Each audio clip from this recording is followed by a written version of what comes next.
Hello friends, നമുക്ക് ഇടിഞ്ചക്ക തോരൻ ഉണ്ടാക്കുന്നത് എങ്ങനെയാണെന്ന് നോക്കാം. തോരൻ ഉണ്ടാക്കാൻ വേണ്ടി ഞാനിവിടെ ഒരു ഉരുളി എടുത്തിട്ടുണ്ട്. അതിലേക്ക് ആവശ്യമായ എണ്ണ ഒഴിച്ചു കൊടുക്കാം. എണ്ണയൊന്ന് ചൂടായി കഴിയുമ്പോൾ ഇതിലേക്ക് കടുകിട്ട് ഒന്ന് പൊട്ടിച്ചെടുക്കാം. ഇനി ഇതിലേക്ക് ചെറുതായി അരിഞ്ഞു വെച്ച വെളുത്തുള്ളി, ഇഞ്ചി ഇട്ട് കൊടുത്ത് ഒന്ന് മൂപ്പിച്ചെടുക്കാം. ഇനി ഇതിലേക്ക് ആവശ്യമായ പച്ചമുളക് 2 എണ്ണമാണ് ഇവിടെ എടുത്തേക്കുന്നത്. അത് ഇട്ട് കൊടുത്ത് നന്നായി ഒന്ന് മൂപ്പിച്ചെടുക്കാം. ഇതിലേക്ക് ആവശ്യമായ കറിവേപ്പില ഇട്ട് ഇളക്കി കൊടുക്കാം. ഇനി ഇതിലേക്ക് ഞാൻ 2 ചെറിയ മീഡിയം സൈസ് സവോളയാണ് എടുത്തേക്കുന്നത്. ഇഞ്ചിയും വെളുത്തുള്ളിയും പച്ചമുളകും കറിവേപ്പിലയൊക്കെ മൂത്തിട്ടുണ്ട്. ഇനി നമുക്ക് സവോള ഇട്ട് കൊടുക്കാം. സവോള മീഡിയം സൈസ് 2 സവോളയാണ്. അതിട്ട് കൊടുത്ത് നന്നായിട്ടൊന്ന് മൂപ്പിച്ചെടുക്കാം.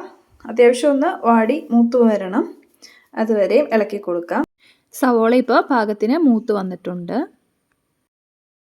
ഇനി ഇതിലേക്ക് ആവശ്യമായ ചെറിയ തേങ്ങ കൂടി ഇട്ട് കൊടുക്കുക. ഞാനിവിടെ അരമുറി തേങ്ങയാണ് എടുത്തേക്കുന്നത്. അതിട്ട് കൊടുത്ത് ഒന്ന് ഇളക്കി കൊടുത്ത് മൂപ്പിച്ചെടുക്കാം. തേങ്ങ ഇപ്പം പാകത്തിന് മൂത്ത് വന്നിട്ടുണ്ട്. ഇനി ഇതിലേക്ക് നമ്മൾ വേവിച്ച് വെച്ച ഇടിഞ്ചക്ക ഇട്ട് കൊടുക്കാം. ഉപ്പിട്ട് വേവിച്ച ഇടിഞ്ചക്കയാണ്. ഇതിലേക്ക് ഇട്ട് കൊടുത്ത് നന്നായി ഒന്ന് മിക്സ് ചെയ്യാം. ഇതിലേക്ക് ആവശ്യമായ കുറച്ച് മഞ്ഞൾപ്പൊടി ഇട്ട് അതിലേക്ക് കുറച്ച് എണ്ണയും കൂടി ഒഴിച്ചൊന്ന് മിക്സ് ചെയ്തെടുക്കാം. ഇനി എല്ലാം നന്നായി ഒന്ന് ഇളക്കി മിക്സ് ചെയ്യാം. അങ്ങനെ ഇവിടെ ടേസ്റ്റിയായ ഇടിഞ്ചക്ക തോരൻ തയ്യാറായിട്ടുണ്ട്. അപ്പോൾ ഇതെല്ലാവരും ഒന്ന് തയ്യാറാക്കി നോക്കണം. ഇപ്പോൾ ചക്കയുടെയൊക്കെ സീസൺ ആണല്ലോ, അപ്പോൾ എല്ലാവരും ഒന്ന് തയ്യാറാക്കി നോക്കണം. കുറച്ച് നേരം കൂടെ ചെറിയ തീയിലിട്ട് ഇളക്കി കൊടുക്കാം.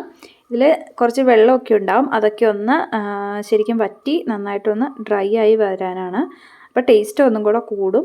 അപ്പോൾ കുറച്ച് നേരം കൂടെ ഒന്ന് ഇളക്കി കൊടുക്കാം.